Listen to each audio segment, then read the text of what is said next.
Hello നമസ്കാരം. പരാക്രമം എന്ന ചിത്രത്തിൻ്റെ ആദ്യ ഷോ കഴിഞ്ഞ് ചിത്രത്തിൻ്റെ ആദ്യ റെസ്പോൺസൊക്കെ ഇപ്പോൾ പുറത്തുവന്നുകൊണ്ടിരിക്കുകയാണ്. ആ ഒരു അപ്ഡേഷനാണ് ഇന്നൊരു വീഡിയോ ഭാഗത്ത്. വീഡിയോയിൽ മുൻപ് വീഡിയോ ലൈക്ക് ചെയ്യുക, ചാനൽ സബ്സ്ക്രൈബ് ചെയ്യുക. നവംബർ മാസം ധാരാളം ചിത്രങ്ങൾ OTT റിലീസ് ചെയ്യുന്നുണ്ട്.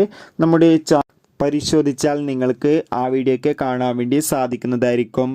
ദേവ് മോഹൻ, അതോടുകൂടി തന്നെ അമിത് എന്നൊക്കെ പ്രധാന കഥാപാത്രങ്ങളായി റിലീസ് ചെയ്ത ചിത്രമായിരുന്നു പരാക്രമം. എല്ലാ സിനിമാ പ്രേമികളും ഒരേപോലെയായിരുന്നു ചിത്രത്തിൻ്റെ റിലീസിനായി കാത്തിരുന്നത്.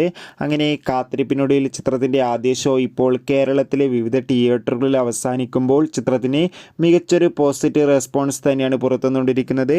ചിത്രം കാണുന്ന സിനിമാ പ്രേമികളെല്ലാവരും പറയുകയാണ് പരാക്രമം എന്ന ചിത്രം മികച്ചൊരു കോമഡി എൻ്റർടൈൻമെൻ്റ് ആണെന്നും ചിത്രത്തിൽ നമുക്ക് ദേവ് മോഹനിൻ്റെയും മികച്ച അഭിനയം തന്നെ കാണാൻ വേണ്ടി സാധിക്കുന്നുണ്ടെന്നും. എന്തായാലും കാത്തിരിക്കാം കൂടുതൽ അപ്ഡേഷൻ അറിയാൻ വേണ്ടി.